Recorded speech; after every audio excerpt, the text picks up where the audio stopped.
Okay, good afternoon, everyone. So, okay, let's start. So actually, this time we have a small room, but actually, I hope more people will come. Yeah. Okay, let's start from the loadware. So we can see that the text of the loadware this time is a slight different from the previous one. The major changes is about the IPR things, which is defined in IETF99-CCAMP-20170720-1550. Actually yesterday there were lots of discussion on the IPR topics, and so I think if people join the discussion, we can get more information from that discussion. And so if you didn't join the discussion anyway, we hope you can review this RFC to get better understanding on IPR issues. Yeah. So as usual, we have the audio recording. So please speak in front of the mic, and also state your name, before speaking. And also, please stand inside of the pink box. Yeah. So for the minute takers, and we ask Hao Mian. So I think Hao Mian and Oscar, they will help us to take some minutes. And also, if anyone can take some minutes through the Etherpad, that will be appreciated. Thank you. Yeah. So for the Jambo, we also will monitor the Jambo room to see if there are some comments from the Jambo room. So this meeting, we have two sessions. One is, joint session about young models, which has been done, And the second one is the right one, which is CCAMP specific. You can get some, material information from the link. So this time, actually, for this session, we have 2-hour sessions. So even though we have 2 hours, actually, you can see the agenda is still a little bit busy. So we really hope that the presenters could use the time slots efficiently and leave more time for discussion. Yeah. As we always encourage people to use the mailing list as much as possible. And we can discuss anything, technical things on the list. For example, we can discuss any open issues, introduce any ideas, and also we could use the main list to build up the working group consensus.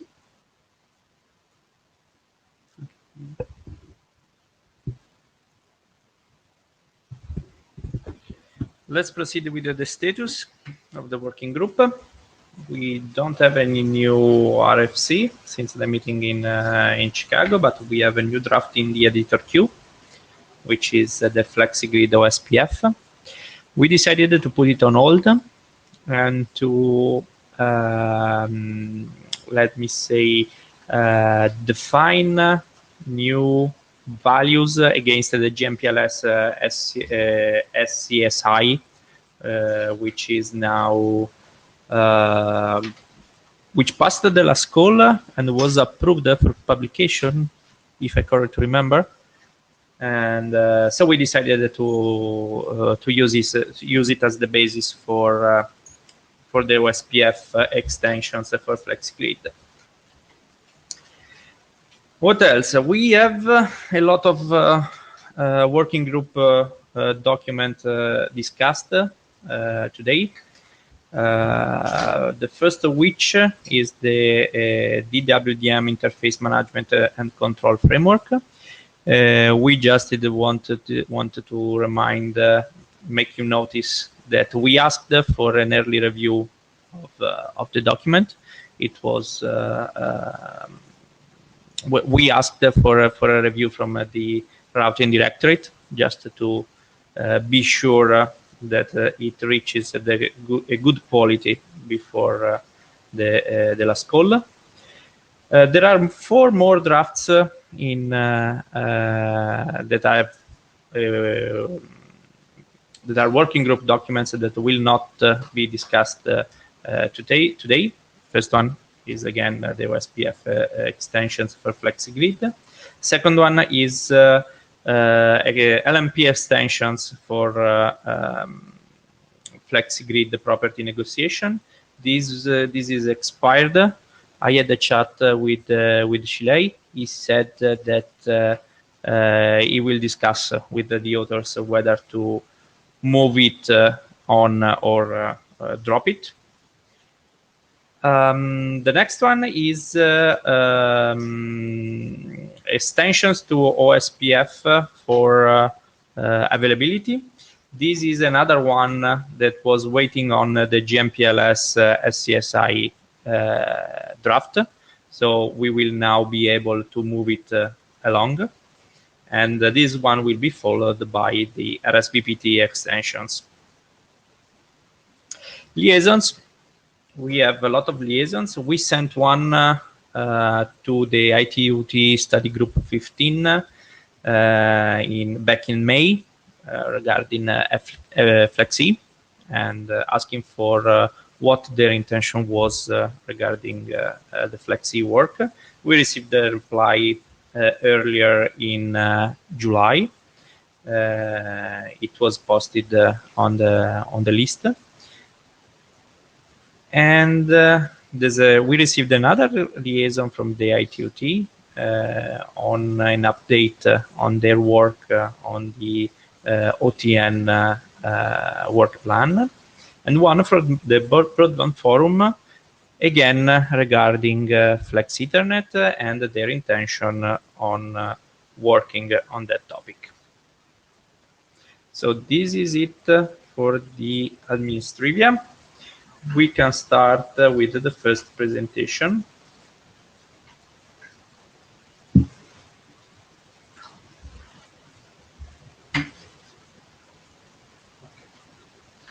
So my name is Rüdiger Kunze, and this is the management and control plane framework for DWDM interfaces. We presented this draft many times, and therefore I only go over the updates. Just roughly, so the main motivation for us is to achieve interoperability for optical interfaces that are outside the classic DWDM network. And the way to achieve this is using a common model managing and controlling this kind of interfaces. Let's go to the modifications we did since Chicago.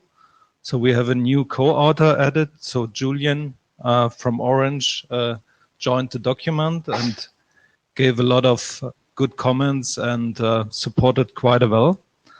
The new version was submitted in July, so 2 weeks ago. Document was updated twice since March. We addressed all the comments from the list, did a lot of rephrasing again and error correction, and we hope that we approve the readability of the document. So let's have a short look on the details. So I updated the introduction section. So we rewritten that. We did this completely new. Then we updated all the figures, explaining the text and harmonizing the text and the figures a little bit more. We updated as well the control plane consideration section of the document and the use case section, especially the first use case service setup. And Then last but not least, we updated the requirements section of the document as well. That's what we did. One thing is still open. We have to update the reference section. So I run the NITS thing on the tool page. And there were some minor things regarding the references. So we have to do here a little bit more work. And yeah, then we think the document is ready for working group last call.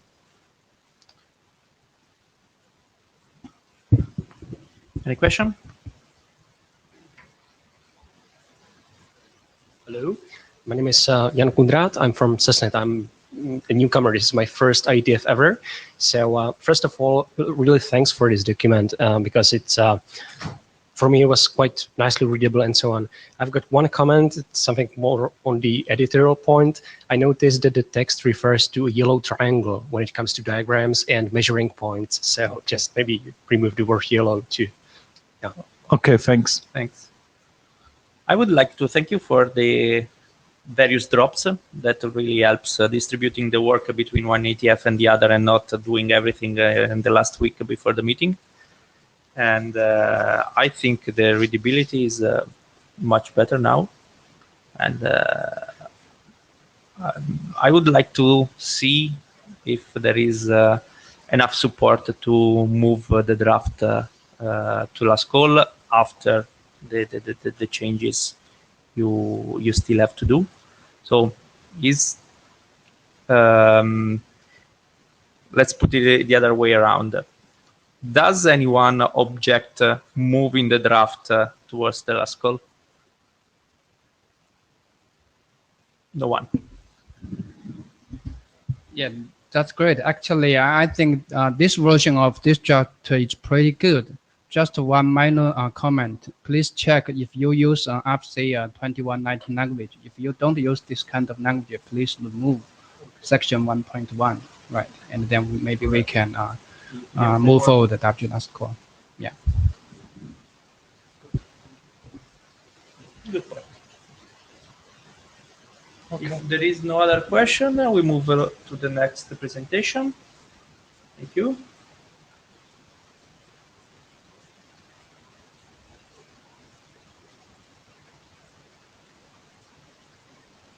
We welcome back Giovanni.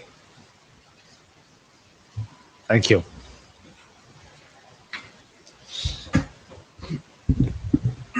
So Giovanni Martinelli presenting you the update on the WSON with impairment validation information model.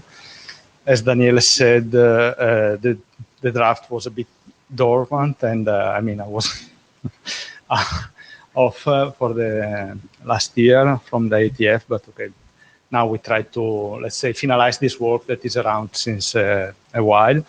Not on the MyCo editor, since he's no longer active in IETF, Waymo will take his place. How do we move?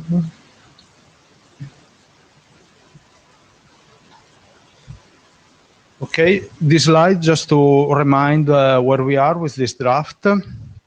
So, I mean, the draft itself extends the WSON information model, the one without impairment validation, so the one that is already RFC 6446, and provide the definition for the new information required.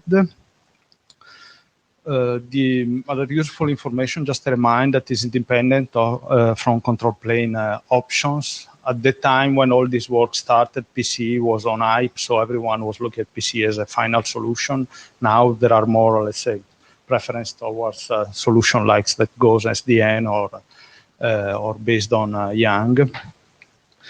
The change in the draft was mainly editorial, so there was several typos fixed, and the other idea was to remove the references to the encoding draft that I'm going to present just after this one. But basically, the encoding shall reference the info model. I would try to avoid the reverse direction.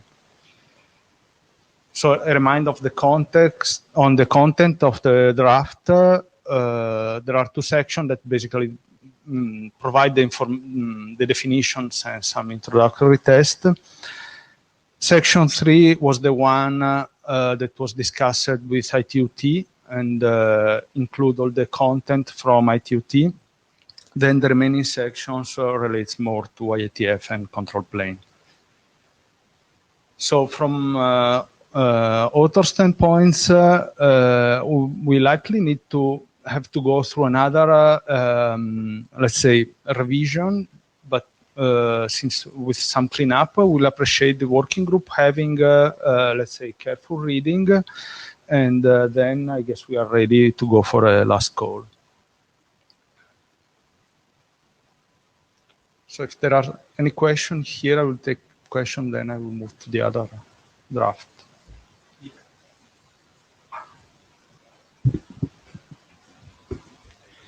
Thank you, Dieter, for making me play with the red button. I love it. Can I ask my question now? Yes, sure. Great. Okay. Yeah, I was actually wondering what the added value is of defining all these optical parameters without having a model for the optical feasibility calculation. I mean, I have made that comment many times before. I think this is still an unresolved issue, in my opinion.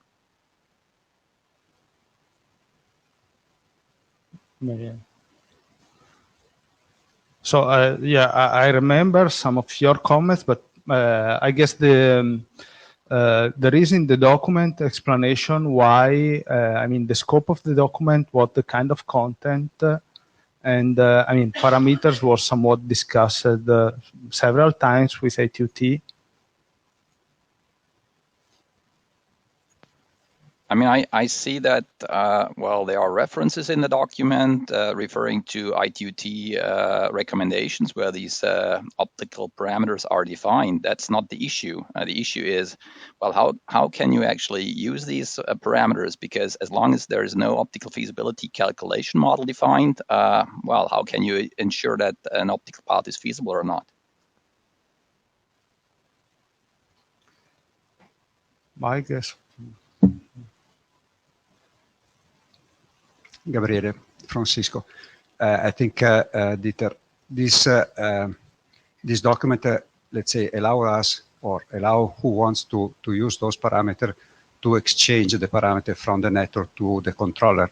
Of course, is not, I think, is not the objective of this working group defining the algorithm and how to use those parameters.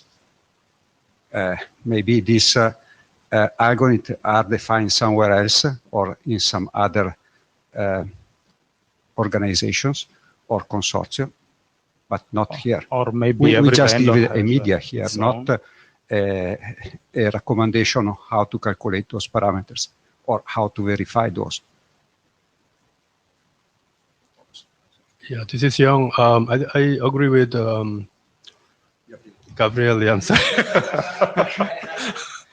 Yes, I think, you know, this one just add additional parameters for path computation, but the feasibility data may come from some other system. So we don't assume that, you know, this document should provide that. So that's our... Correct. And by the way, it's stated within the documents, this exactly in this way. That's right. That we provide the information, and then the algorithm per se is, let's say, is not our business.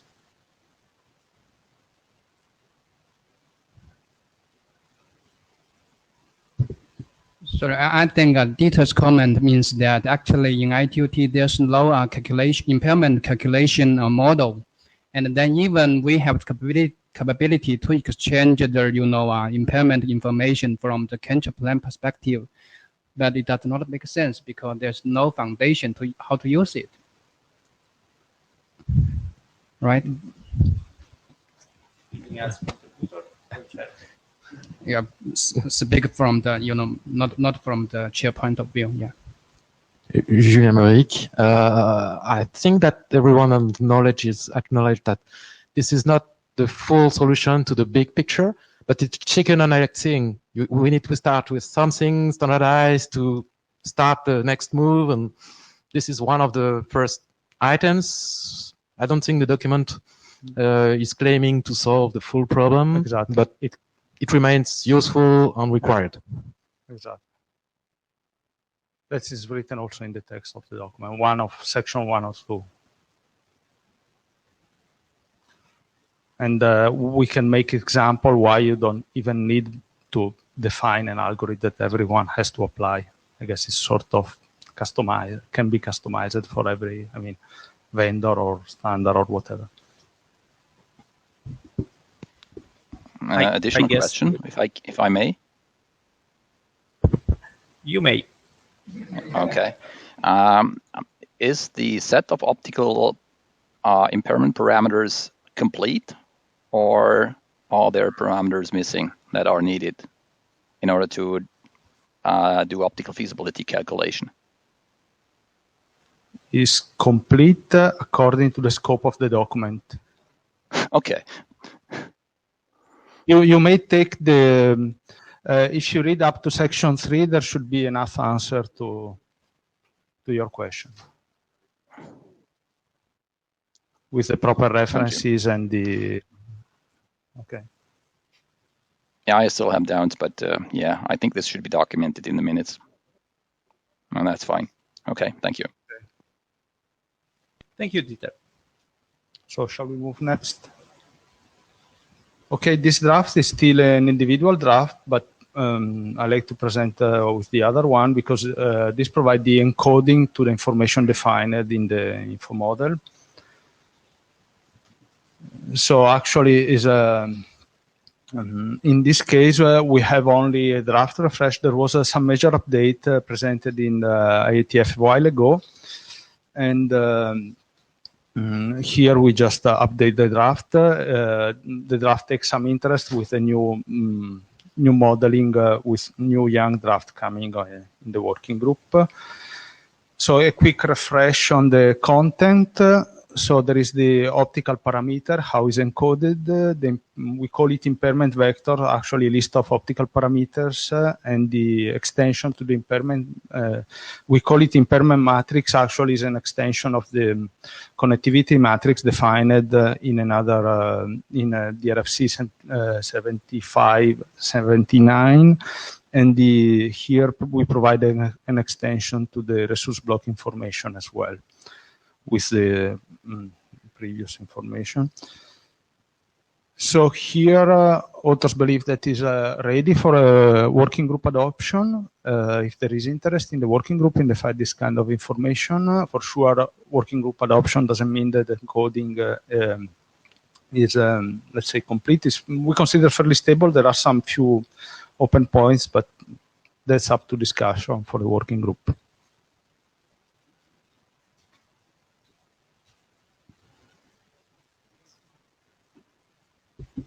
I see Dieter on the line. I don't know if I forgot to push the red button or you wanted to speak again. I just I think have another you have forgotten to push the button. I don't want to speak again. Let me kick you out.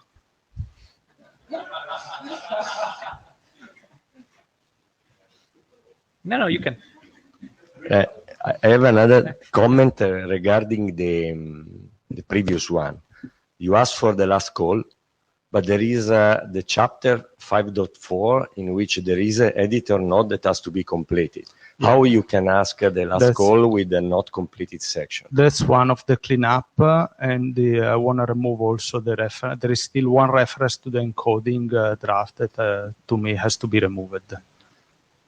That is a minor section, and there was only, let's say, some control plane consideration. Doesn't add, let's say, specific content to the stuff. I agree with this. I realize that has to be cleaned up. Questions against this one? Your question, Sergio, was about the previous draft. On yes. The previous draft. Regarding this one, I would say Dieter has a question here, or no? I would say no. So it's far from the mic. Okay. Okay, thank you very much. Thank you, Joe.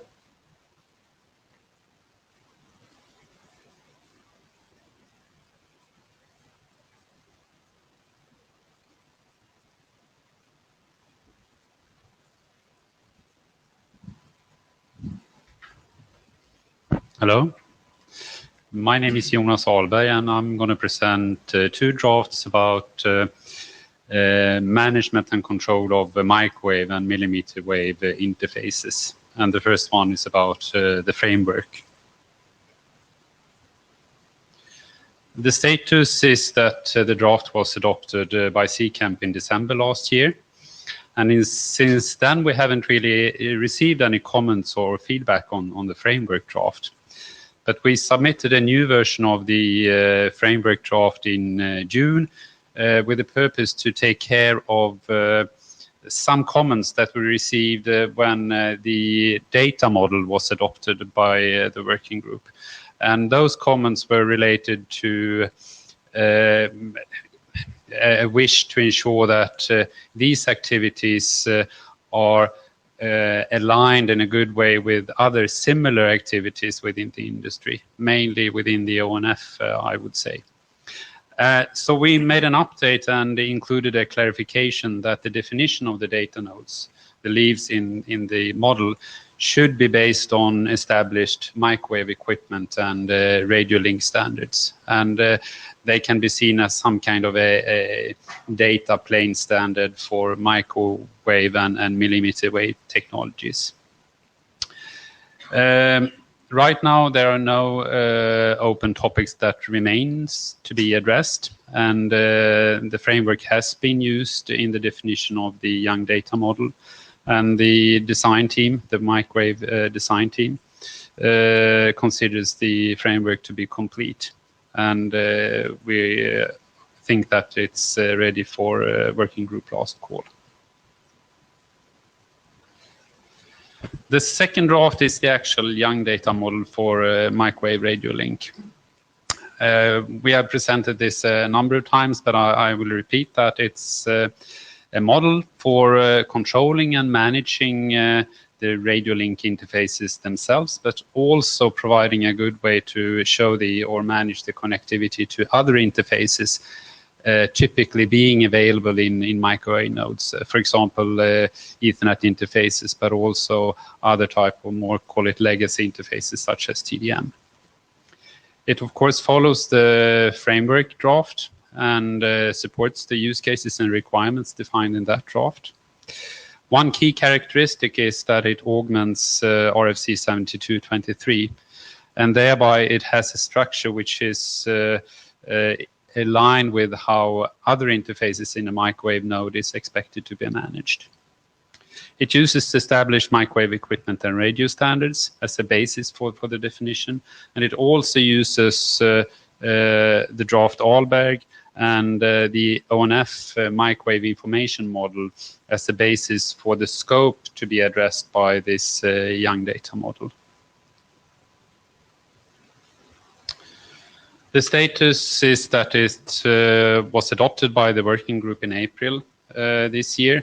And as I mentioned, for the framework, we received a couple of comments related to ensuring the alignment with other initiatives with the industry. And as already mentioned, we decided to do that by including a clarification that it should be based on these established standards. And we believe if we refer to these and other initiatives within the industry also base their work on this type of standard, we can ensure a good alignment within the industry. We've also added a subsection explaining that some of the attributes in the augmented 7223 may not be applicable or relevant for the radio link model. We've done a couple of model changes. I have slides for that, so I will touch upon that later on. And we've also made some improvements in some of the descriptions of the data nodes. There are two new co-authors in this revision of the document, and that actually means that all major vendors within the microwave industry is now participating and supporting the work we are doing here, which is very good. I would also like to mention that we have started to validate this model in practice by participating at the IETF hackathon earlier this week. There are two applications, SDN applications were implemented, one related to energy efficiency and another one related to dynamic frequency control. And that was implemented on top of an open source ODL SDN controller, which had an implementation of this young data model for microwave. And we actually received the award for best overall. And if you're interested, you can see more of this at Bits and Bytes later today.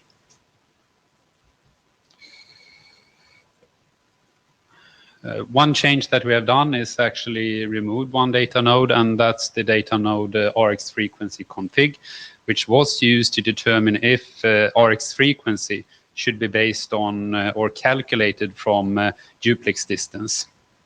Instead, we have clarified in the description of the two data nodes that RX frequency will be calculated based on duplex distance if duplex distance is the only parameter provided in the configuration statement. Otherwise, it will be taken from the RX frequency value provided in the configuration statement.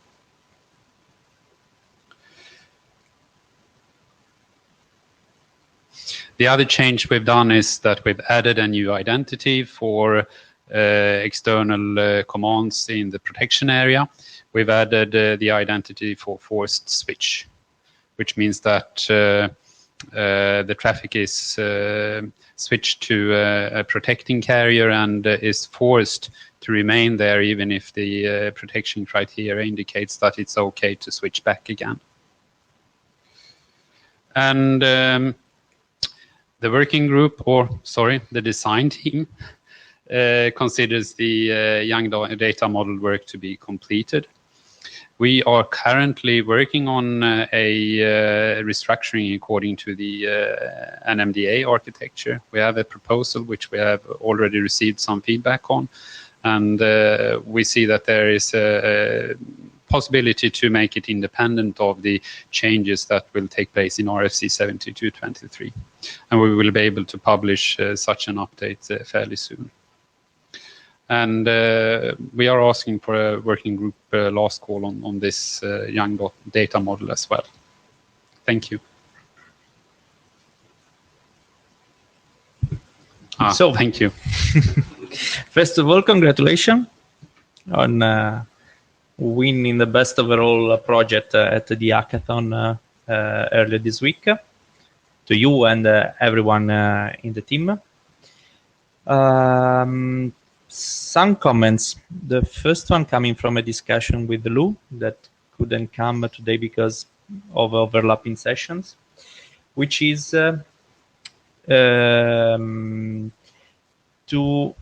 try to make another effort to see what can be generalized, in the sense that the microwave work is all microwave technology is as a variable bit rate by definition. There are other technologies in which we can have a variable bit rate, like, for example, elastic optical. So this could be an opportunity to try to make this work a little bit more general. This doesn't mean, I mean, it's too late to start with a brand new work, possibly in this, and then do technology-specific extensions here. But there are some minor changes that could help put the focus on this. One of these could be, for example, my personal opinion. In the framework, just add, I don't know, a few lines saying that these most of the considerations done in the document might also be applicable to other variable bit rate technologies. This is just, in my opinion, just a minor update to the framework. Nothing else is needed. On the other side, the update to the model could be a little bit more significant. I don't expect super major changes. I see two options.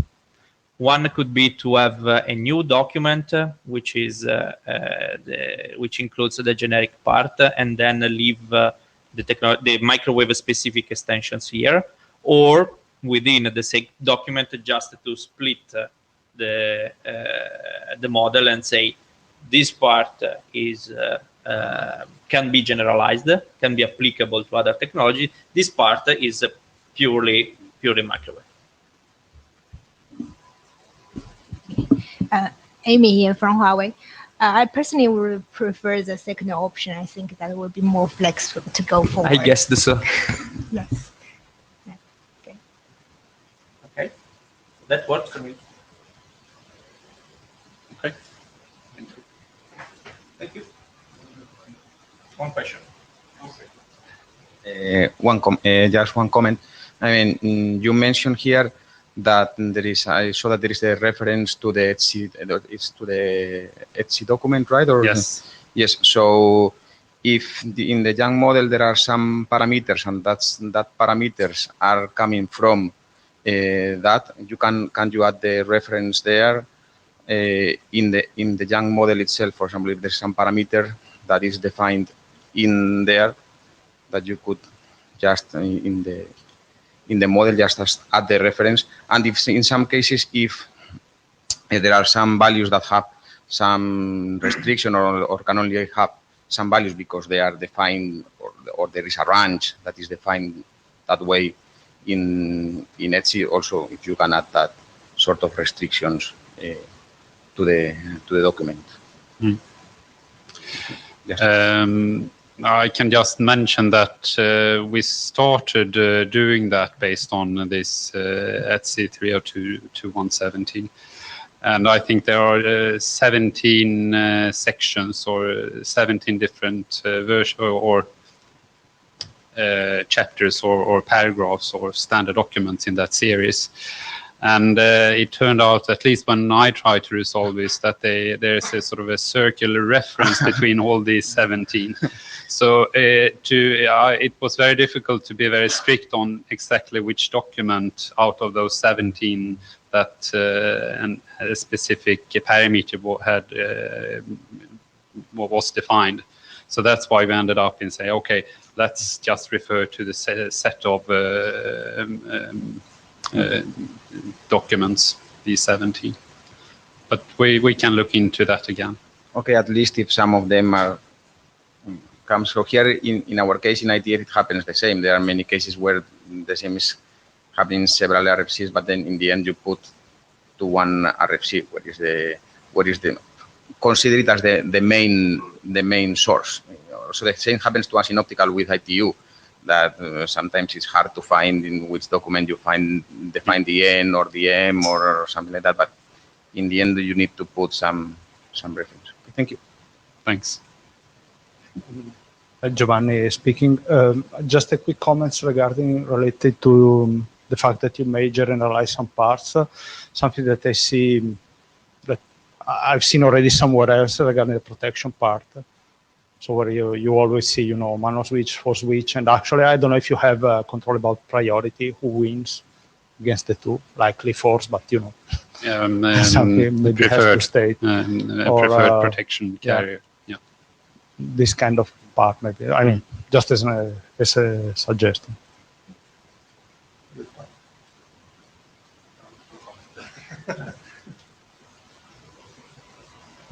Red button for Italy. Okay, you're next. Sorry, I didn't want to let people wait for me too long. Okay, thank you. I'm Italo Busi. I'm presenting for the Transport MBI design team the status update of what has been done from last IETF meeting. So what is the Transport design team, or the motivation for the design team is the fact that in the IETF we are developing multiple YAM models that could be applied to the MBI of the Transport SDN controller, but we have got two questions we want to answer: is how these YAM models actually applies at the transport networks, and the second one is if there are any gaps in the current YAM model IETF is developing when used for transport network.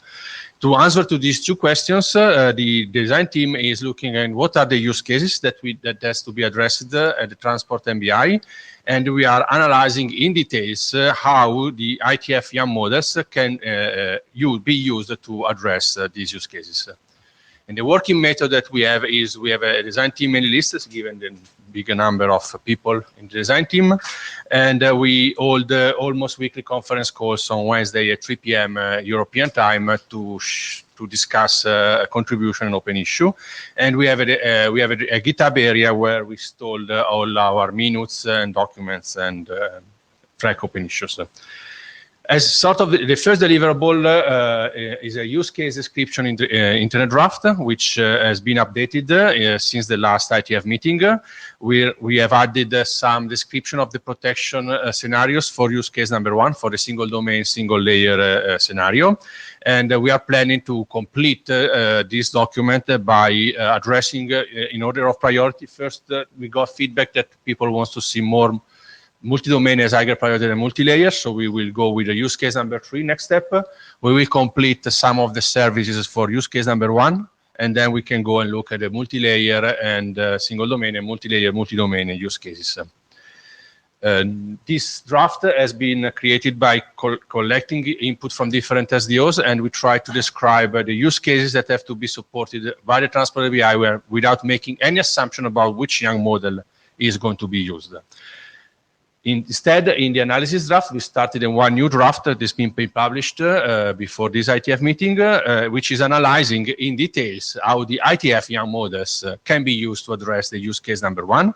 And we have provided an example of how an ODU wide topology can be exposed as a transport MBI, how a transit service, so an ODU transit, an ODU starting from QCE can transit to a transport network.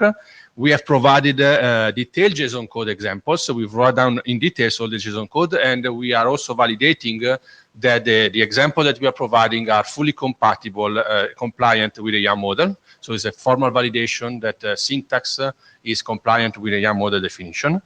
And the next steps is to reformat this example, because if you look at the draft, we just provide a pointer to the GitHub, since it doesn't fit, the code that we generated doesn't fit in the 72 chapters, and we were too close to the submission deadline to fix this editorial issue. We need to align this example to the latest YAM models. The YAM models in the meanwhile has been updated, so we have to adapt the example to the new models. Then we need to complete use case number 1, add the protection scenarios example, and maybe we will start a new draft for the use case number 3 analysis. In addition to the internet draft deliverables, we have also other deliverables, which is a feedbacks that we have provided as an output of our discussions and analysis to different working groups. So the first point we got also commented last meeting to qualify what are the assumptions we are making on the TIS working group activity. So we are assuming that the TIS YAM model are applicable to the ACT and MPI interfaces are as defined in the Young applicability draft in TIS, and we made it very explicit, and it looks like that the assumption is good for our work. We are making an assumption that how the T-tunnel model can be used to set up T-tunnel segments, and as a result of this assumption, we have triggered some discussion in TIS, which is still ongoing. So there are different opinions among TIS people, but we are continuing with this assumption because we don't have any counter proposal at this moment. So we will align with the outcome of this discussion when it is completed. We made an assumption that when you have to configure the labels, in our example, we were considering time slots, but I think the issue is generic.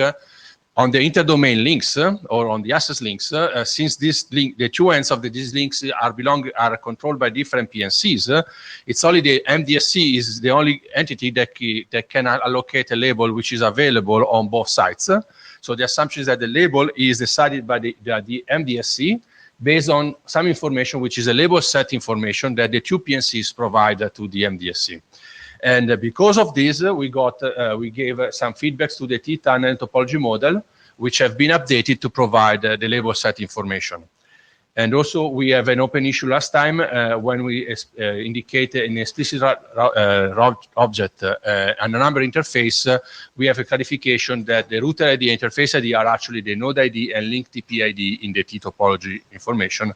and that was a useful clarification for people that needs to use the model.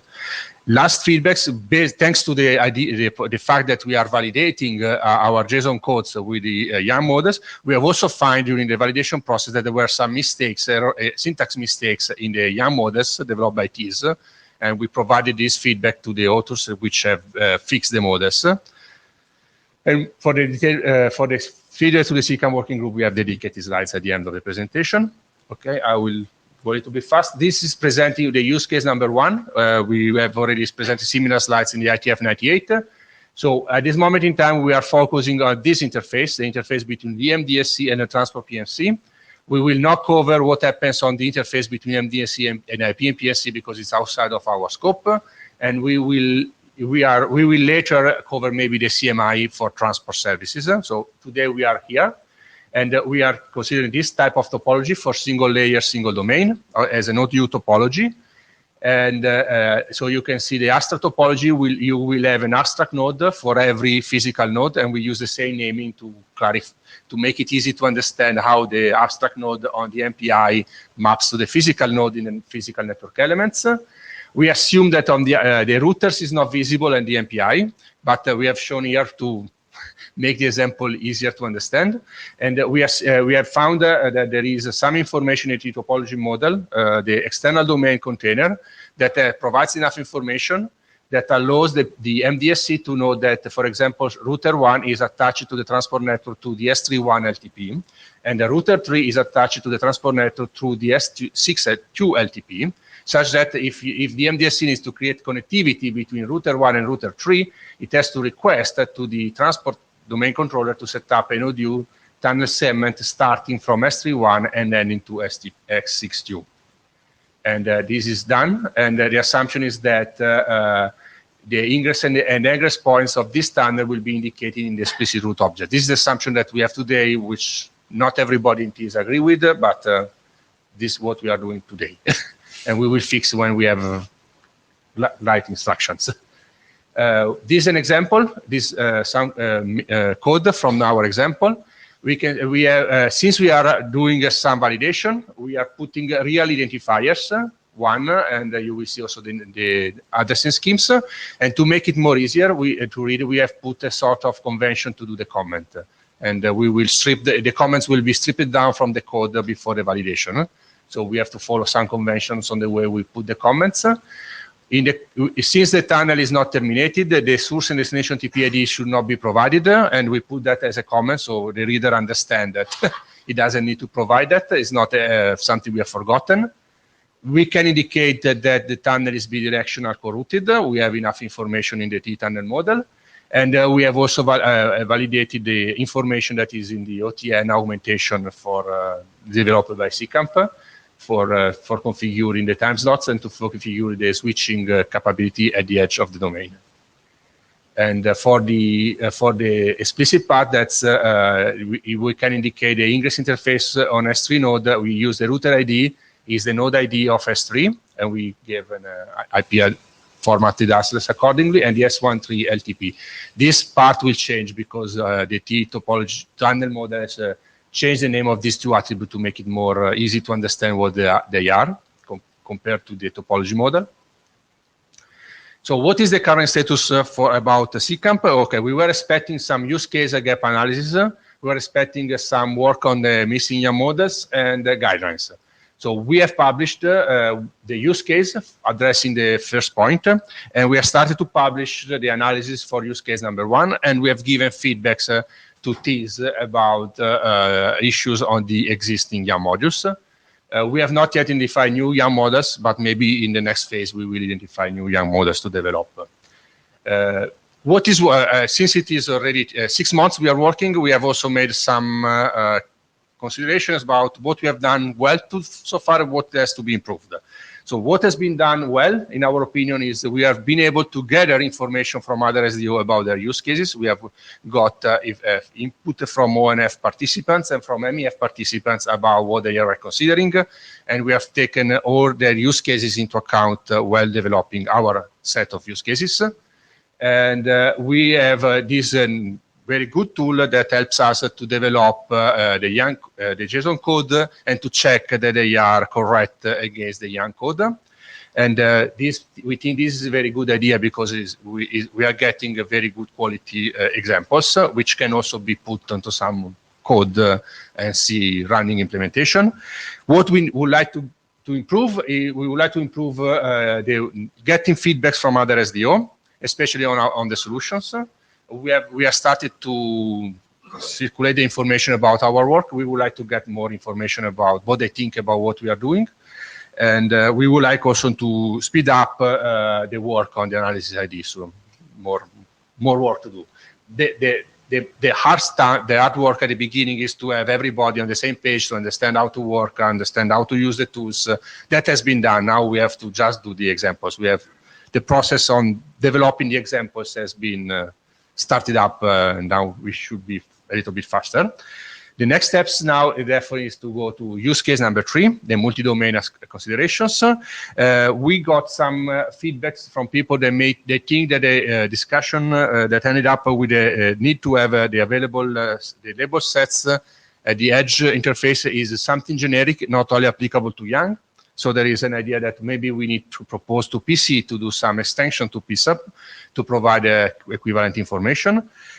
We are planning to do some discussion about applicability of transport API for the network slicing, since we think ACTN is applicable for network slicing. Transport API is therefore part of ACTN, and we don't know yet, and we will decide whether the current use cases are already sufficient to cover network slicing. We need to develop additional use cases. That's something to be discussed, and we would like to have to socialize what we are doing with the other SDO, in particular ONF and MEF. So that's complete the status update. Thank you. I'm starting to understand why people complain that Italians speak too fast.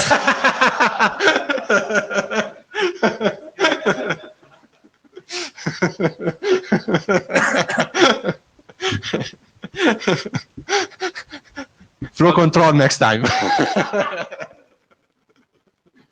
Please. Hello, so I'm going to compensate by speaking really slowly, right? Are you in touch with OpenROADM? Sorry? If I ask if you're in touch with the OpenROADM course. No, we don't have contact with OpenROADM. I don't know if, do you have any contact reference? It's open. Oh, okay. I don't have any reference. I'm just interested in this. Yeah. Okay, we can look at it. This is a good point. Well, actually, regarding the socialization of the draft, we could help you with liaisons and communications. This is something that we can do, however, once the drafts are working group documents. Okay. Because it's not that good to do it with individual contributions, even if it's more than individual. Another thing you said, you provided inputs to feedbacks to TIS. Under what shape you did that? I don't remember emails on the list. We have sent some emails, and we have participated to the design team calls from Titan and Topology. Okay, that's great. Yeah. My fault. It's very. And I had another comment, but I forgot about it.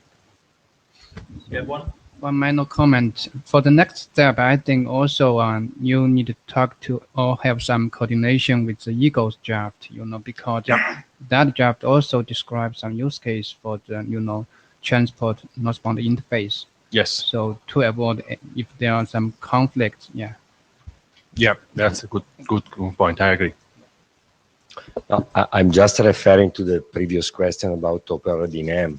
So our design team is dealing with the NBI aspect.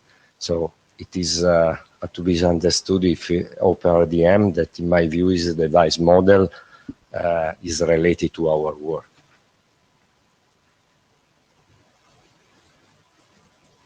Yeah, it could be part of maybe the question we raised to them when we socialize the situation, that of course we are focusing on this interface. Yeah. Yeah, the comment is right. We are speaking about a network model versus a device model. Okay. So we could try to understand if there is a support for adopting the draft. So first of all, how many people have read the draft? I'm speaking about the first one, the use cases, the list of the use cases. Almost everyone. Who is in favor of adopting it as a working group document? Almost the same number, which is almost everyone in the room. We will obviously take this to the list, but it seems the support is pretty good. Okay. Thank you. Thank you.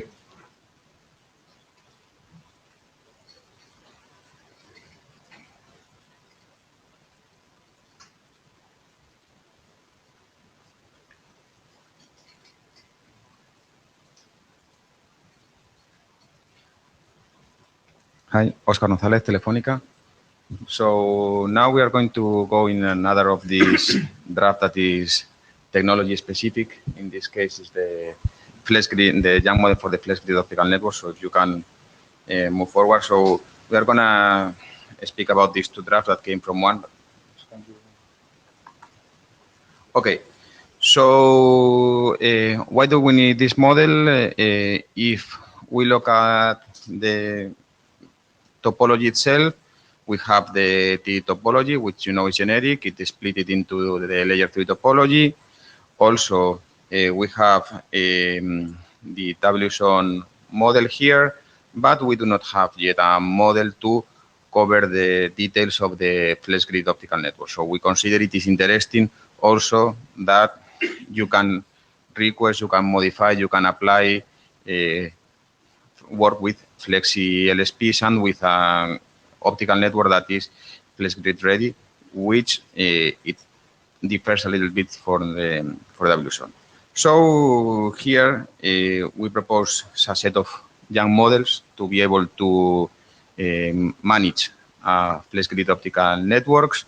All the concepts are based on the stable, well, no, it's already an RFC, the framework document that we did some years ago. So all the concepts are there, and basically what we aim at doing is be able to represent that in a topology, that when we export a topology, we are able to show the details of flex grid, we are able to show the details of the transponders, and we are able to establish LSPs that are flexi-grid LSPs or SSON LSPs or whatever you call them. Okay, so can you move to the next one? Okay, so what is the... thank you. That's a good idea. So what did we change from the previous version? So in the previous version, we had everything in a single document, but now we have split it in two. One is just devoted to the topology. So we have updated to keep it compatible with the latest stages of the T topology. Maybe here at this point we still need some discussions with you guys to see which is the best way to go from the generic model to the technology-specific model. I saw that Igor had some comments today for the OTN model, so I guess those very same comments would apply here in the way to do it. Another difference that from the previous draft is that there are some, let's say, non-standard parameters for the transponders that we remove. For example, we refer to a sliceable transponder, so that is, let's say, by now, until that is defined in ITU or something like that, we take that out. And some minor changes, as for example, the slot, the default slot with granularity that is added there. Okay, so the other version that we have is the extending the T-tunnel model, is the draft to define the flex grid media channels. So this one augments the the T tunnel, and here there are some parameters or some new parameters, for example, the link channel that reduces the LSP. Here also some is worth mentioning also that here we include all the as in the channel, the intended configuration. So this is, you want some N&M for the FlexGrid LSP, and then you might get a different thing because maybe the granularity is different and so on. So we differentiate also between the state configuration and the applied configuration. Okay, so the models, both of them have been validated with all the tools. So they are working now, and so now, even though we think that there are still some work to do, and for example here the case of the ports, that if to make it coherent with the traffic engineering models, we model as termination points also. So there are still some few things that might change, but we think that both drafts are ready to be adopted and can be a foundation to further work and further modification. I'm not saying that they are complete, but they are, I think, in a good shape enough to be taken by the working group. And I think the Flexi is completely in scope. We have the framework for the Flexi, so the WSON is stable now. It's progressing nicely, so maybe it's time to also dedicate some time to this one. Okay, so with this, if any further questions, comments?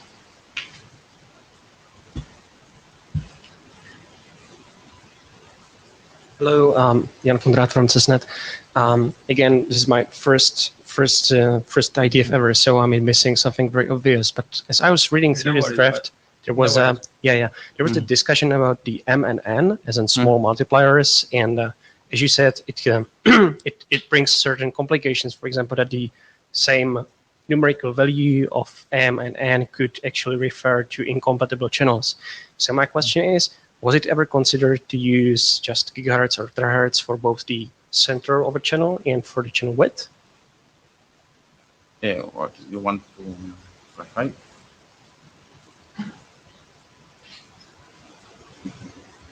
Gabriele speaking.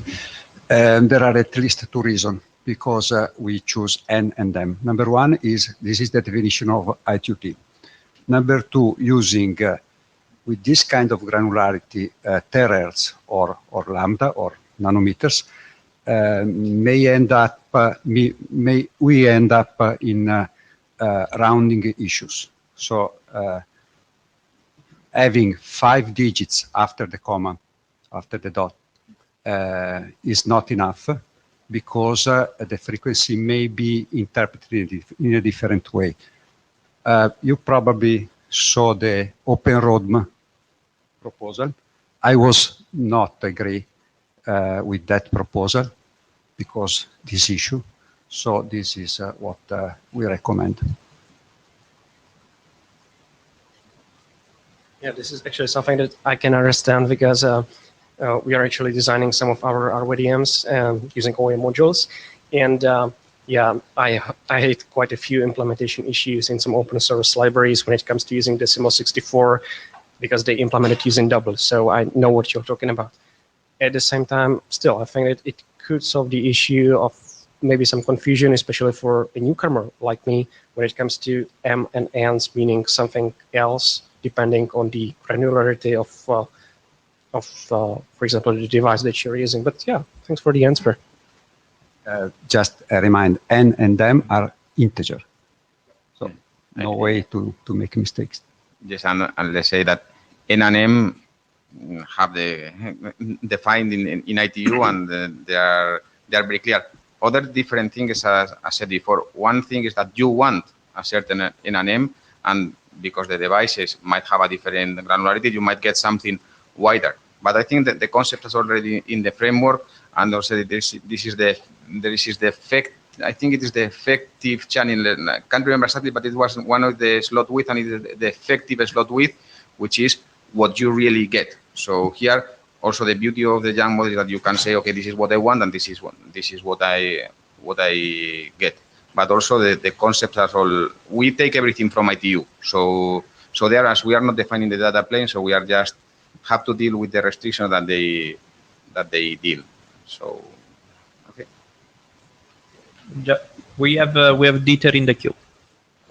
Thank you. Yeah, I would like to echo what the previous speakers have just said. I concur with them that we should use the NMM values, and everything related to the NMM values is well specified in ITUT recommendation G694.1. And I would actually suggest that this recommendation should be added as normative reference to the two documents. Good point. Okay, put it in the minutes so we don't forget. You do. Not from here. Please. There is a queue behind you.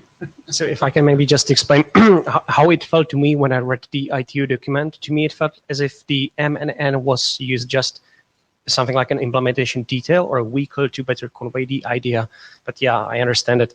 Well, if everybody in this room understands it, maybe I'm wrong. So thank you. Gabriele, can add another good point to use at least N. N is referred to the granularity, no? So in case of changing in future the granularity to, for example, 3.125, or if you want to have a fixed grid implementation like 50 gig grid, N is still valid. So in other words, is very general, this one. Okay. We will take the last question. Thank you. At Yuji Tochio, Fujitsu, and could you clarify discuss the terminology on this slide? The media channel or the network media channel or tunnel? Yeah, tunnel is maybe at we know that, but I would like to the question for clarification. Discuss the media terminology for media channel or the network media channel. Thank you. Well, I think this terminology is discussed in the RefC.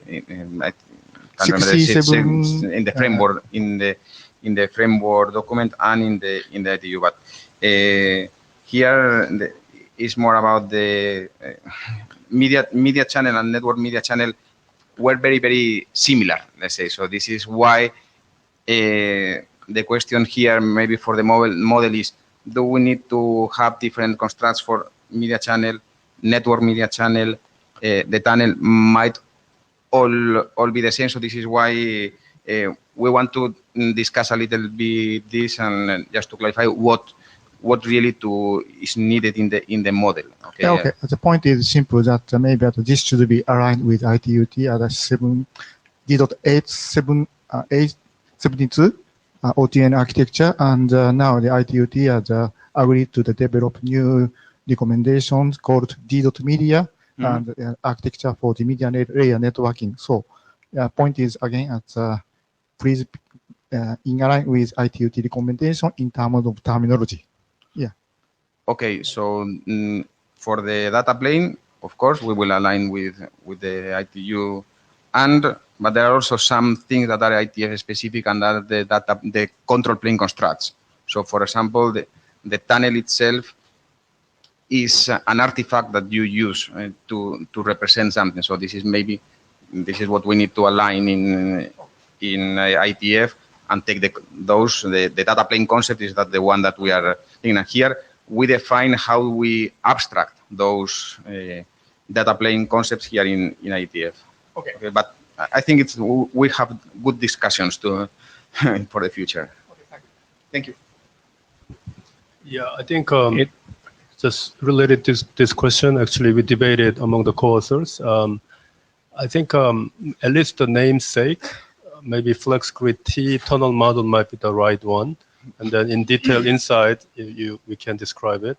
And I think this is a good base for working group adoption. Okay.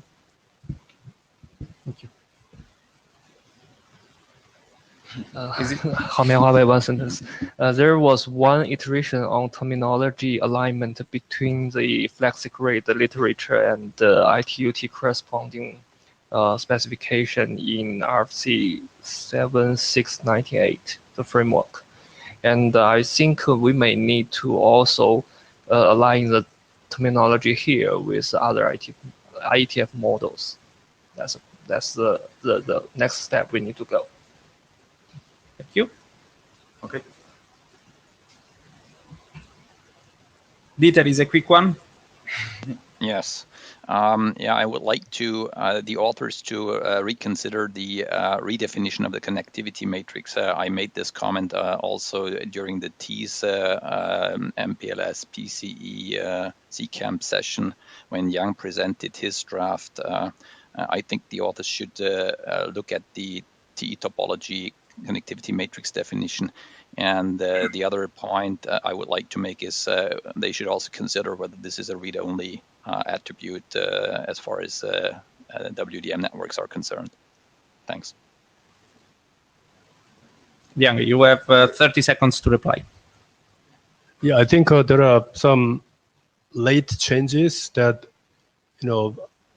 CCAMP people weren't aware of it, so I think we need to talk to Igor offline on those connectivity matrices. And I believe for FlexiGrid, you have an application code on the interface, so I think we still need to have that element, which is additional element for this case. So it's not the same. So in any case, we think we can take it offline with Igor and see how can we augment or modify or do whatever with the but I think also that it is good to be aligned with the topology connectivity matrix. Okay. Not fully repeat. Thank you. Next.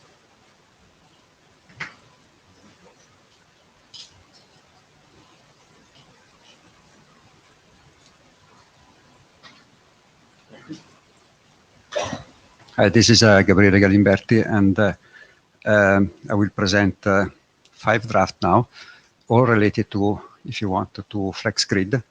Let's start with the first one, that is actually extending the possibility to signal in using GPLS or label, other than the media channel and the media channel width, so the N and M.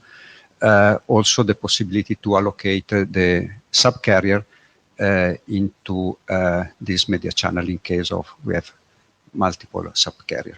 So basically, GMPLS now is ready and I would say deploying to support WSON network. We got 2 very good drafts, very good RFC, sorry, that is 7698 is a framework, 99 setting the labels for flex spectrum, and the 7792, if I remember well, that define the RSVP. Those draft address properly the SSON issues, but do not give yet any possibility to identify what, how, and what is the position of the subcarrier that are inside the media channel. Of course, if you have a single subcarrier inside the media channel, the subcarrier central frequency is the same of media channel central frequency. But if you have more than one media channel, that is the case of, for example, flexible transponder, here we need to address this issue.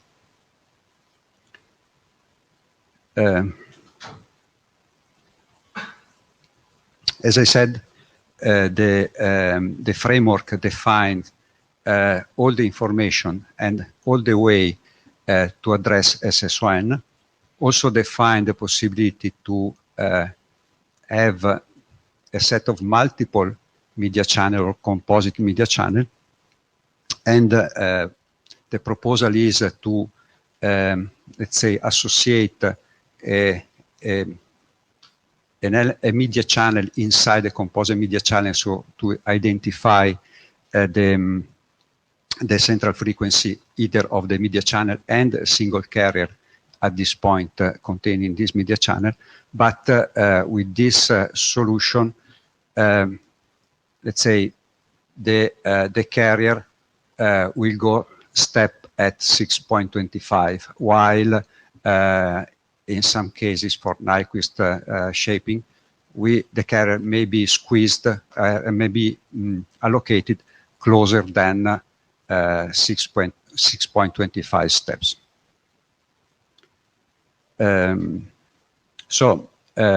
Scope of this draft is to extend the label and propose actually two labels. One to identify the let's say request coming from the client on the UNI interface,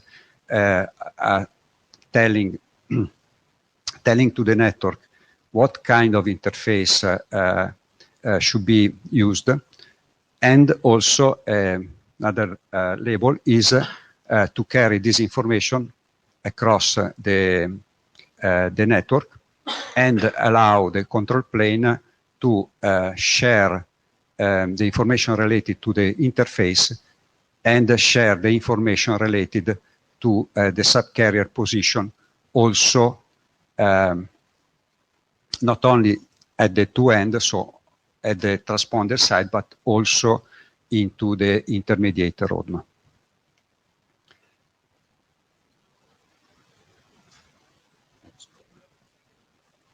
Okay. The first draft was presented in Chicago.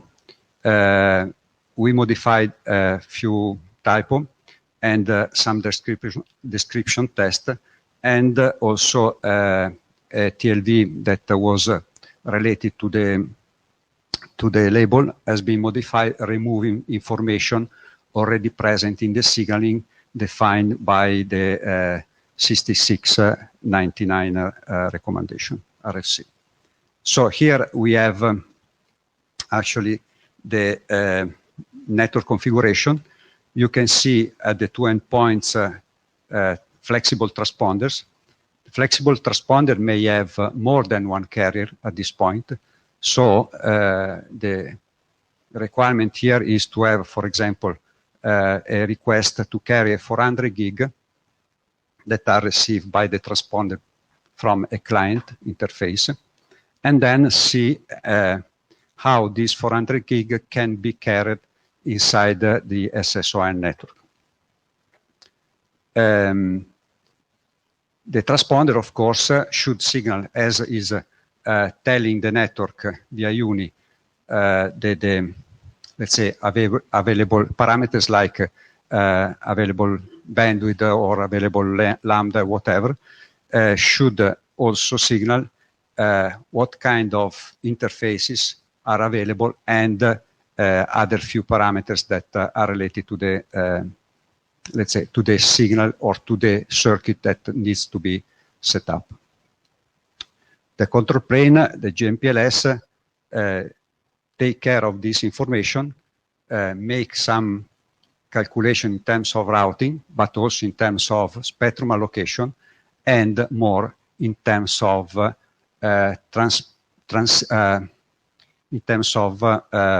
carrier position inside the spectrum. Of course, the algorithms that are applied to make all these calculations are not scope of this document, so are, if you want, up to the GMPLS or SSON control plane implementation.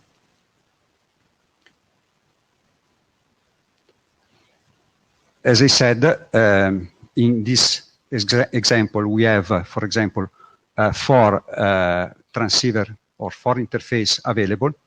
Is up to the control plane to make, for example, based on the routing, to choose all 4 interfaces and then carry, for example, the 400 gig payload using 4 carriers running at 100 gig, like QPSK modulation format allow, or if, for example, the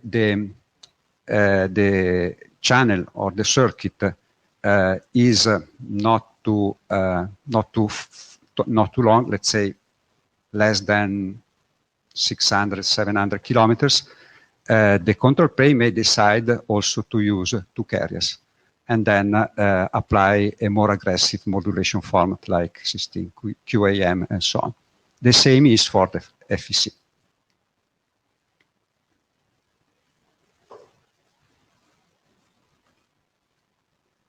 Okay, this is the first TLV we propose. As you see, the number of carriers are exposed from the client to the network. Also the client bandwidth, so the control plane knows how much payload has to carry. So in other words, knows how much payload can be shared on the different carriers. And then the subcarrier frequency tunability, that is basically optional. Second TLV is, and this is happening in the signaling and inside the network, is the modulation ID, the FEC baud rate, and again, this is for carrier by carrier, the grid, the carrier identifier. In case of we have more than one carrier, this TLV will be, let's say, used for each carrier, so will be multiplied per carrier. And other, let's say, 3 parameters, that is J, is the granularity of the carrier position inside the spectrum, that can be 0.1 gigahertz as a default value, or even less, 0.01 gigahertz. So the granularity is very, very fine. K is a parameter that identifies the position of the carrier compared to the media channel central frequency. And then we'll see here the explanation. Here we have an example of media channel, which is N, so the central frequency is equal 4. The width is M equal 8. And then the value K1 and K2 identify the position of the subcarrier compared to the N value. That's all. Next step. I think this is something that may be helpful. There is already an implementation here. I think if you saw the last presentation in TIS from Pisa University, what we are talking about here may be helpful or can apply also that case. Of course, they presented a more general solution, but this I think can work. Okay, we have Shilei and then Dieter. Okay, thank you. Chile come from the T. Have just one question for clarification. So could you explain the relationship between subcarrier and OTSI?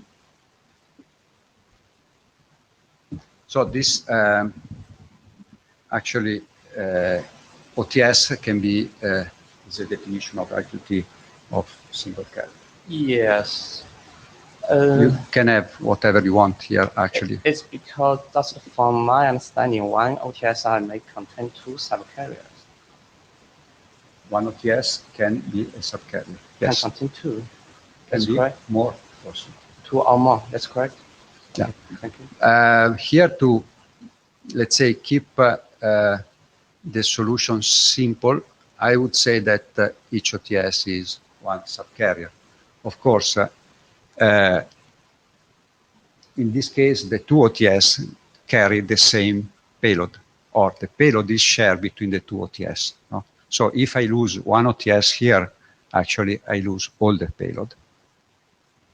No, it's sort of inverse multiplexing done but this is let me say, a detailed implementation. No? Thanks. Dieter? I have a question regarding the document status. I noticed that it has changed from experimental to informational. I know that we had some discussions at the last meeting. I would like to understand why this was changed. Secondly, I believe that this is still the attempt to get a proprietary solution standardized. And I don't know whether this is a task of the CCAMP working group to work on data plane standards. I can answer for the informational. I think other than experimental, that is actually no more experimental, but is, I would say, product. We would like to inform what can be a solution to solve a real problem of, let's say, multi-carrier transponder. I guess a Juliana wants to reply. A product from which vendors? I'm vendor. Talking plural. I'm talking plural, right? I guess just a second. You want to reply to the second question. I wanted to spend a few words on the status of the draft. Why did you move from experimental to informational? For me, this is the perfect example of an experiment, because there is no yet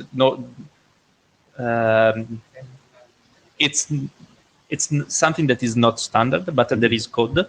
So it's an experiment. No problem to go back. Okay, Julien. Julien Meric, Orange.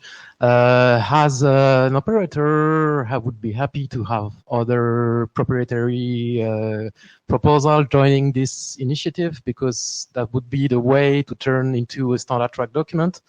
Considering that I am actually deploying this kind of multi-vendor alien wavelengths, this is something that is actually required to stop doing just manual multiple step operations. So I definitely support that. And I'd be happy to see Jeter or someone else joining. Thanks. Thank you. Of course, we are open to any comment. How would you like to see it? Anybody wants to contribute here. How would you like to see this progressed? As an experiment, or don't say standard track, please?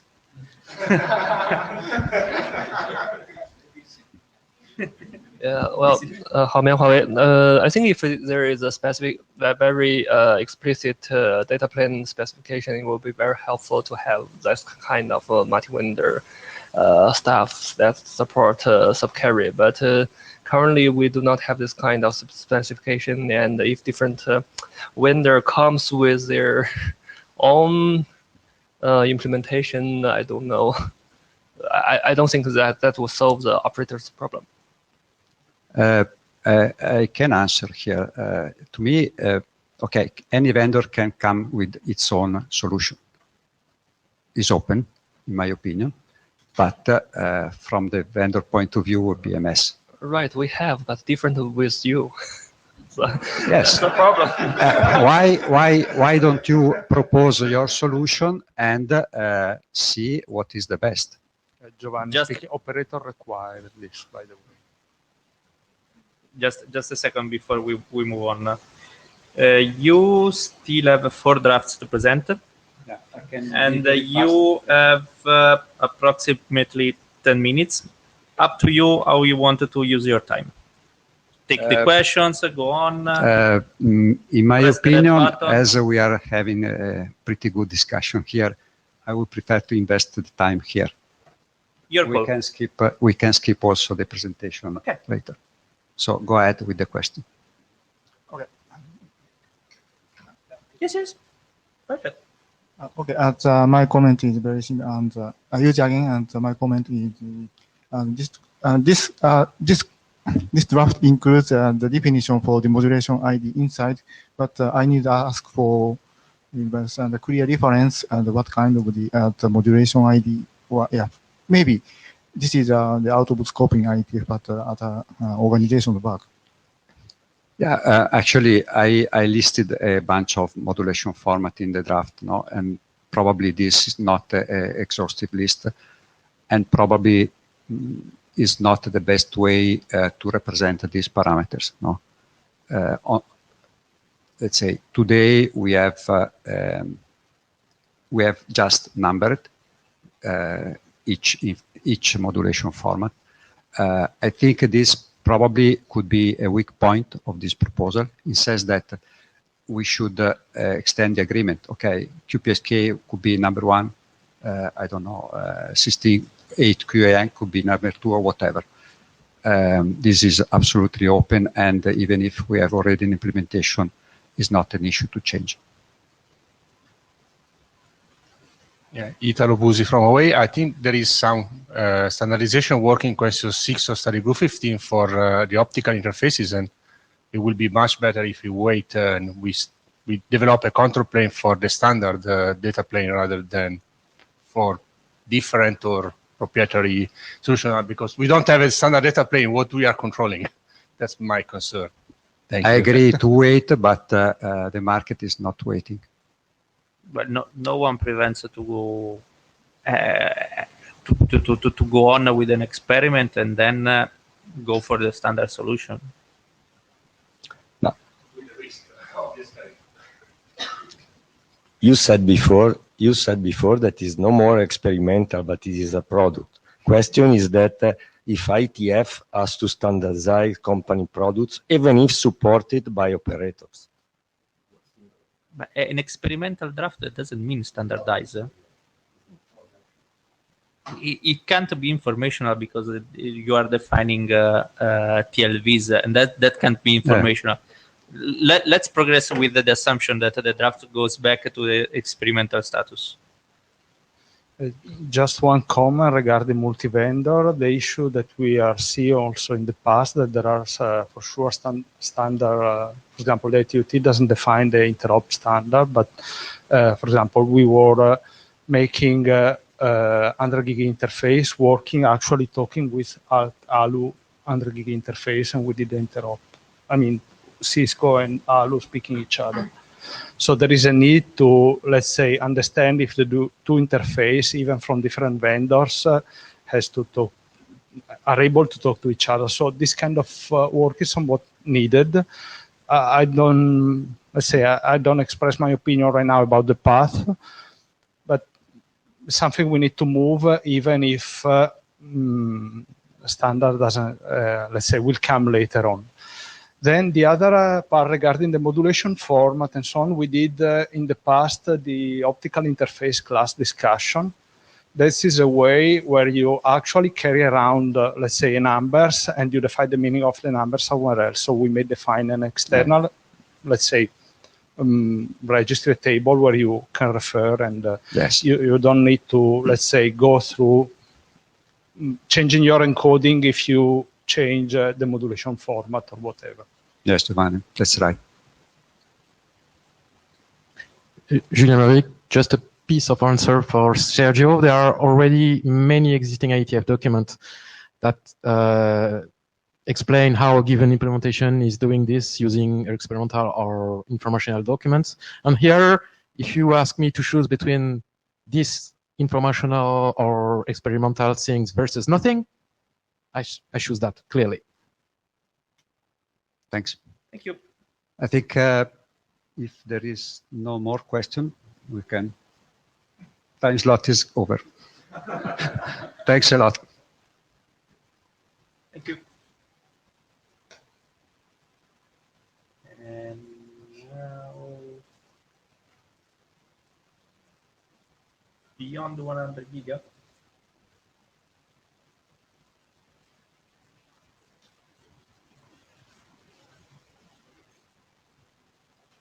Which is number 11. Yes.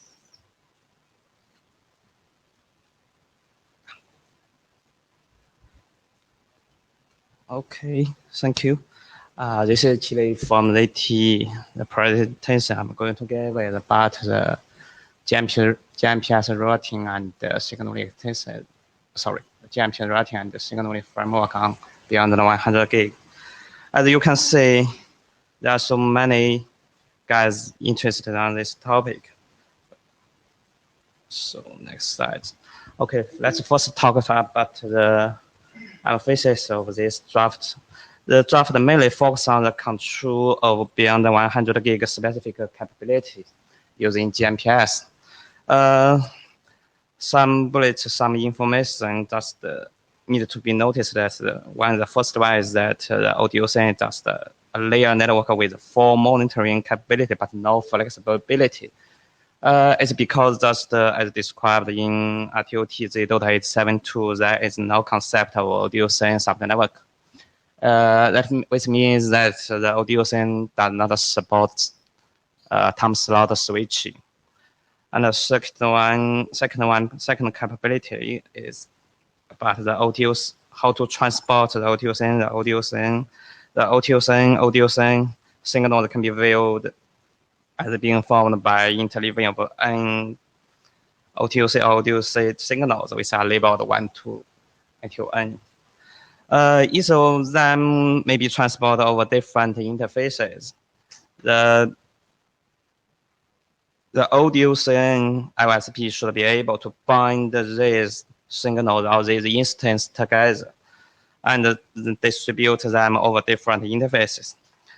Also, there's a special ODOC signal, which is the ODOC-M. This signal is have the same overhead as ODOC, but only M tributary slots of capacity. Also, the ODOC only supports the 5G, the time slot granularity. About the TPN, I think it's the same. The use of the TPN is the same as that in ODOK. So the GMPS control plan should be able to support for the TPN allocation and negotiation. One thing that I should remind is that we did discuss about the ODOC ISP. What is the ODOC ISP? But it looks like we forgot to include this in the draft. Maybe after this meeting, we need to make some minor changes to the draft to address this. So next one. Okay, about the history of this topic. The first version of this topic was presented at last year November at the SEAL meeting. Current version is actually produced by merging of two drafts. And the next one. Also, just since last IETF Chicago meeting, we have discussed several different topics. The first one is whether FlexO is in the scope of this draft. And the answer is no. We added some description to a draft that to describe the transport of OTOCN. This document just views OTOCN even if there are some digital sublayers involved in the adaptation. This document just reviews this and other transport mechanism as lower layers. OTOCN is defined as a separate layer. And therefore, FlexO and other transport mechanisms are considered out of scope. Also, another topic that we discussed is about FlexE and 400 gig use cases. We just let some editor note about this, that all these cases actually map the non-OTN candidate signals into audio flex signals of various rates. It might be better to combine them into one category that handles audio flex IIPs. So from a control plan point of view, the difference in the data plan processing are not relevant. So maybe we need to make some changes to a draft to place the use case in some categories. Okay. Oh.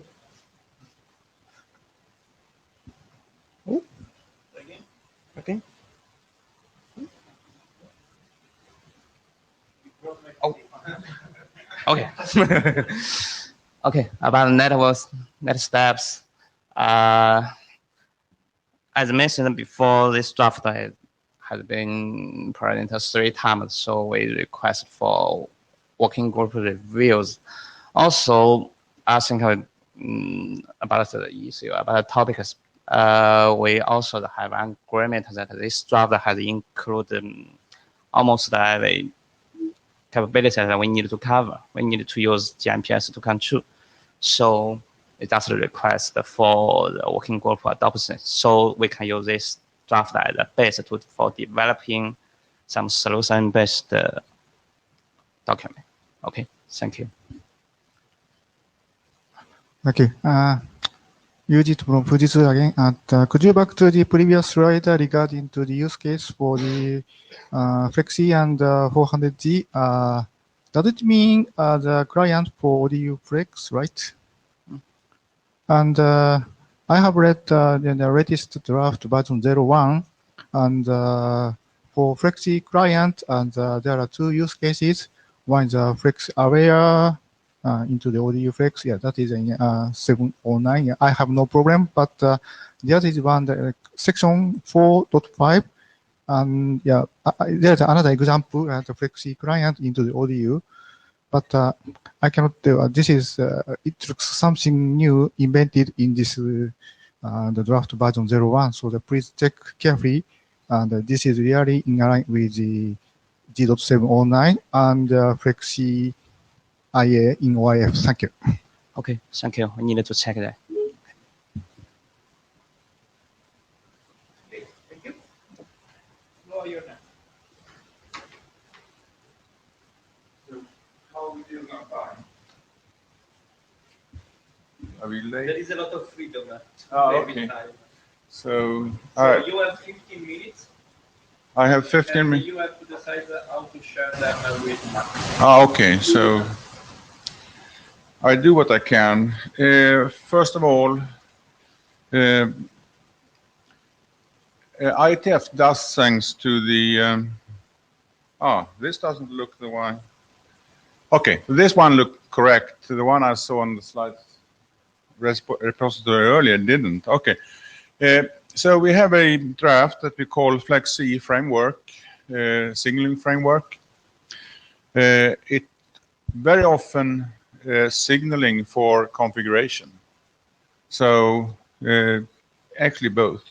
The document is just now labeled as informational. I've heard that people want to make it experimental. Though I don't really understand what an experimental framework is. It's kind of odd. So if we go there, someone has to explain it to me. So look at what happened with this draft since last time. And last time was Chicago, and I wasn't in Chicago. So partly for me, it's like a little bit longer. We have added 2 new contributors, and the number of contributors are going up all the time. We restructured the document quite a bit. When I first read this document, it actually struck me that it was a Flexi tutorial.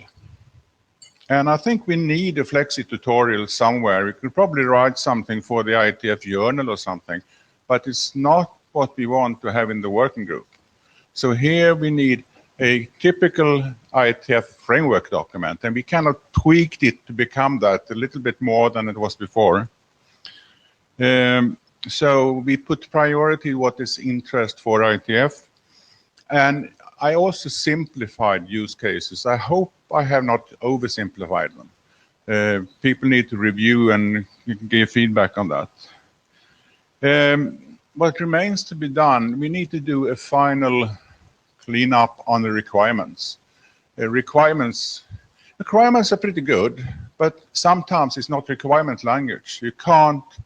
A requirement is something that you can measure if you reached or not. And sometimes here you haven't done, it's not possible to do that. And then we need to look at the document and see if we have something in this document that actually needs to go into other documents, like specifications that's coming along. There could be a bit of that. Where do I? How did you do it?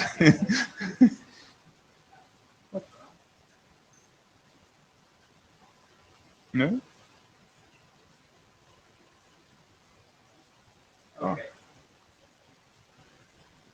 Oh, did you do that? Okay, so here is how we propose to split up the documents.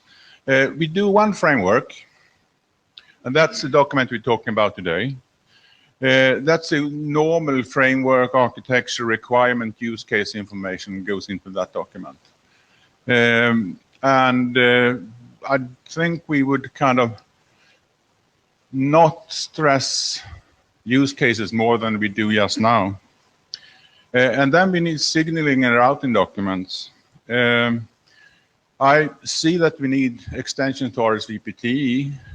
We need extensions to the IGPs. There is one document that Mac is going to talk about in just a few minutes. And then, since this is link technology, it needs, at least we need to ask the question that we need to touch a LMP. It could be the case that you must do that. And then, of course, where's Benoit? We need a Jung model for Flexi also. This is work in progress. I've tried to come up with a reference model. It's kind of there, but I need comments, feedback, help to refine it. What it basically says is that we have 3 types of connections for Flexi. One is actually when you connect routers back to back, the bottom. One is when you connect it through an OTN network, but where the OTN network is not aware of the Flexi. And the last one is that you have an OTN aware, Flexi aware network, and at the top.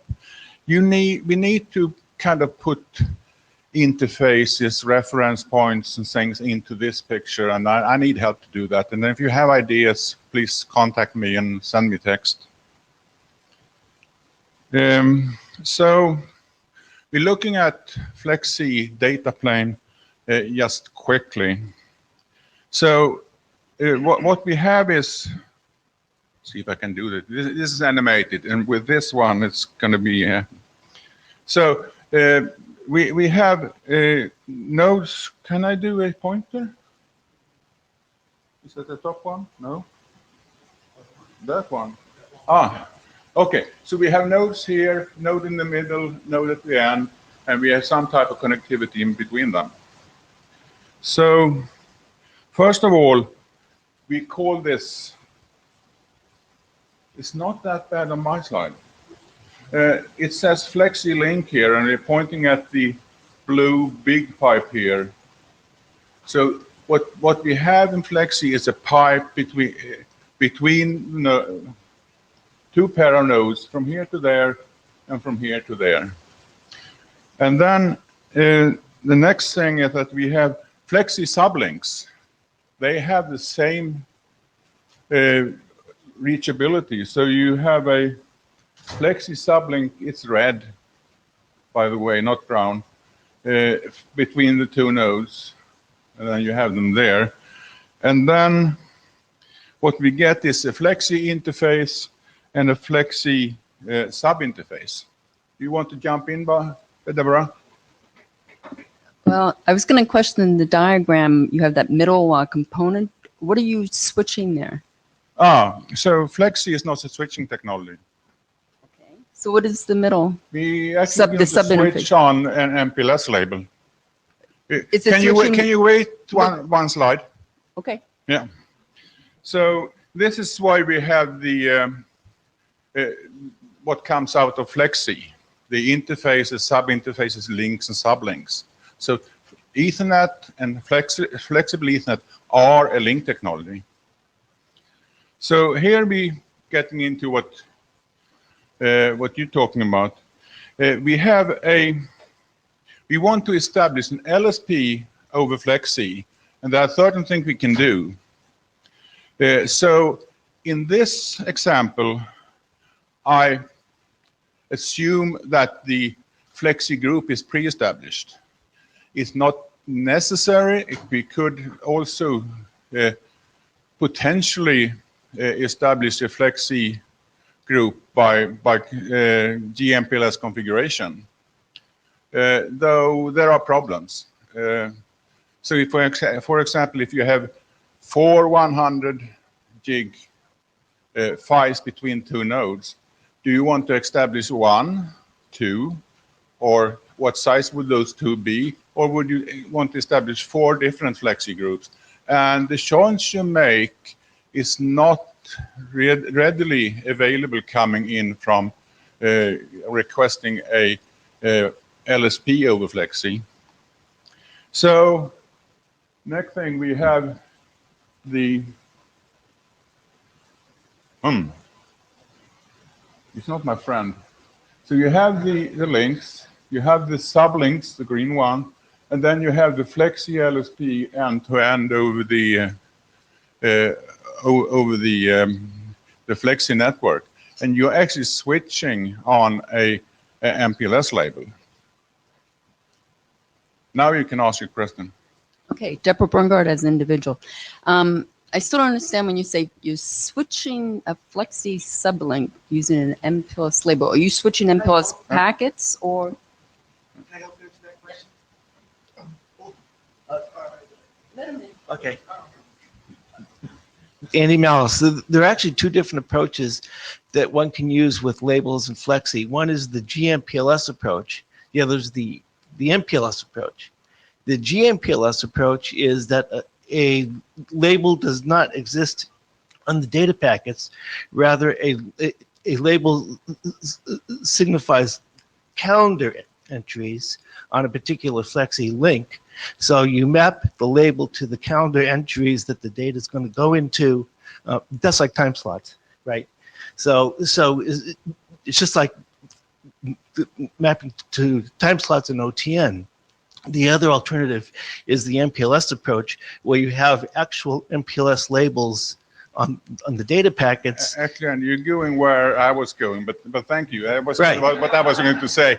The thing is that when you come to the green thing here, that one in this example, you establish that through GMPLS signaling and actually telling the shim and the switching equipment in nodes how to treat them and where to place the MPLS label. Yes. The MPLS label is requested from here all the way up here and then established back again. So, and you do both.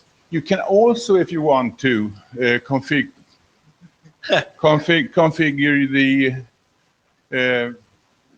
FlexC group. But as I said, there is a problem there that I can't get my head around that. Are there any? Well, to continue, the diagram then is very misleading because it looks like you're switching a FlexC sublink, and FlexC sublinks are not switched. They're just link by link terminating. Links are not switched. Never. No technology.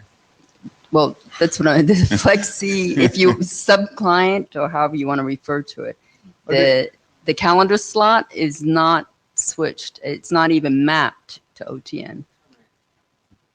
It's terminated. Yeah. So the FlexC part is just, yes, all links. So it'd be very helpful if you show, if you would show the actual LSP, for example, MPLS packets, IP packets, end-to-end through the routers, and then show clearly that your FlexC link is just, including the calendar slots, is purely link to link.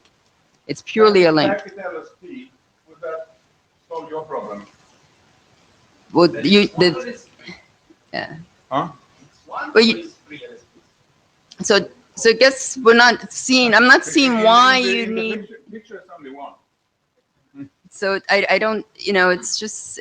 It would be, I think, very helpful if you could show the architecture that is in the OIF implementation agreement, and it's also in the G.709, which is publicly available, right? The Amendment 1. It's purely, I mean, FlexC is purely a link, and the calendar slots are terminated each side. Or on OTN, you have 3 mappings, but then you're switching an ODU Flex or a GFP type container. In this case, we don't do the ODU Flex, we do the MPLS label. So you're purely looking at connecting the routers with, but then your FlexC is just an encoding of the link. I mean, that's all. It's a way of establishing an efficient link that actually can guarantee you bandwidth. Yeah, that's fine, but you're only discussing it as a link. It's nothing to be switched. So you only have your encoding for the link.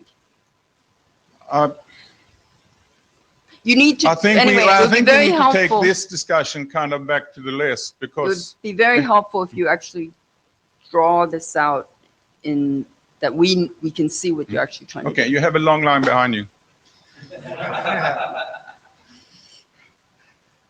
Yuji again, and maybe overlapped with Deborah's comment, and let me clarify.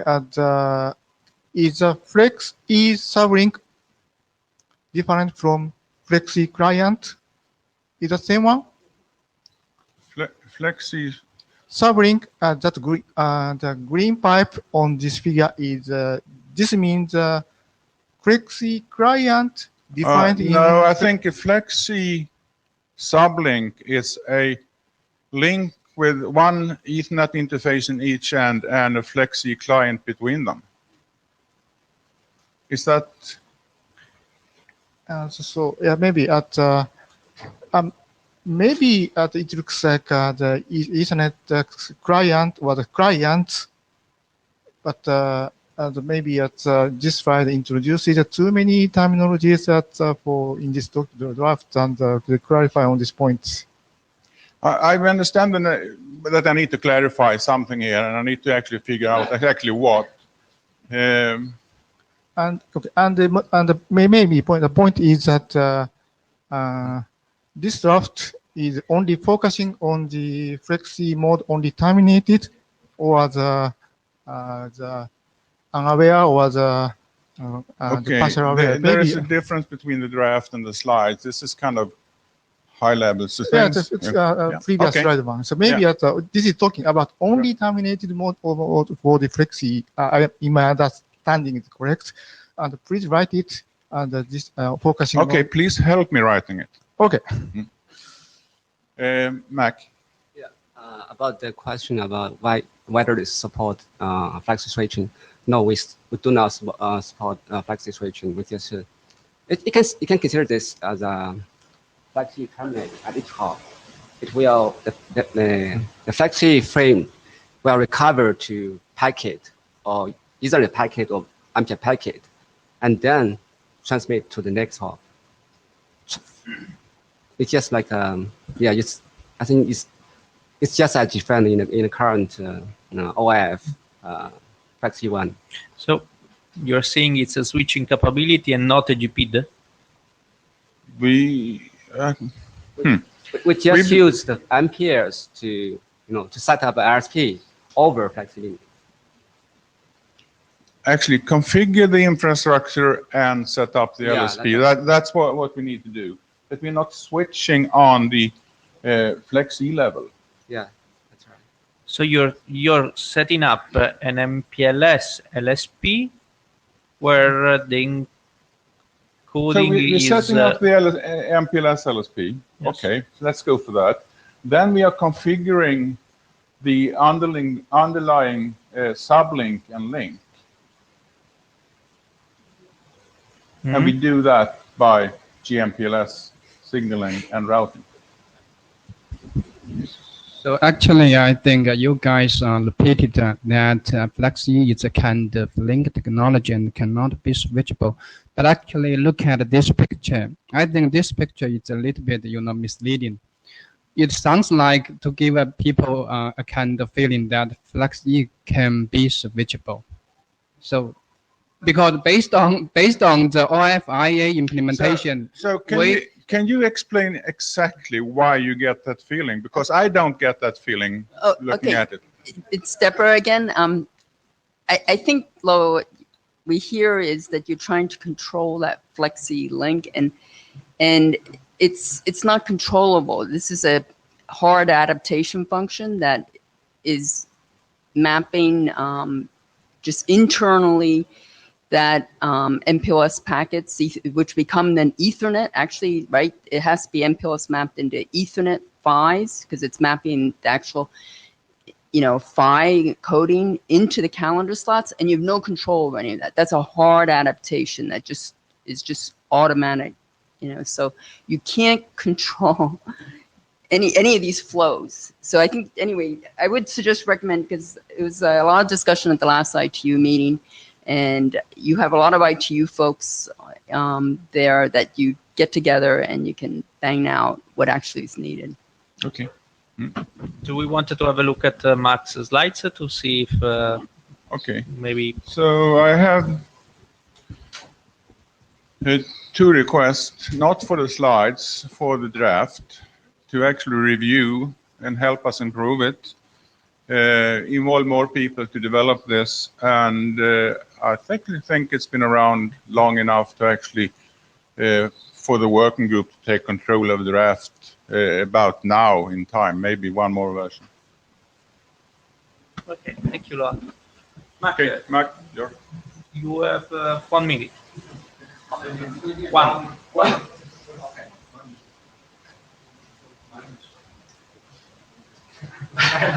Yeah, I just encourage people to read the draft, and we can discuss how to to improve the draft. So I don't want to present the detail. We don't have enough time to present in detail. So just read the draft, and we can discuss during in the rest of the week. I can discuss by email. Okay, just one comment. Once we understand what we wanted to switch, what we wanted to advertise, and so on, I would say this is a CCAMP draft, not an ISIS draft. Okay. It's a technology-specific extension to ISIS. Okay. It's already late. Jean-Emerick, well, I think I already commented that one in the IETF meeting. Your document. I agree with you. Usually we've been doing IGP extension within the CCAMP working group. So if it makes sense, it does belong here. I don't here just to do my comment again. I think the solution on the problem statement here don't match, because it's about using switching capability descriptor to do something which is not aimed at being switched. So clearly it's not ready. Yes. So we need to make it clear what you want to advertise, because you made it clear that this is not something that you're going to switch, but I had a look at the draft, and you are speaking about changes to the switching capability descriptor. Okay, yeah. Okay. So thank you everyone for the hard session.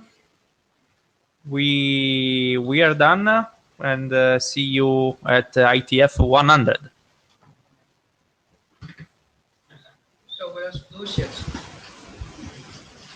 Okay.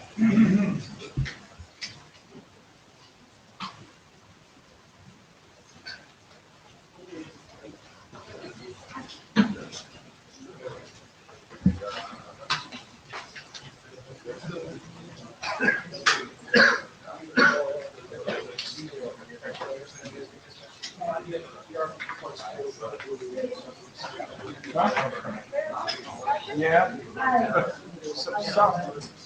So what I hear people here say is that we can't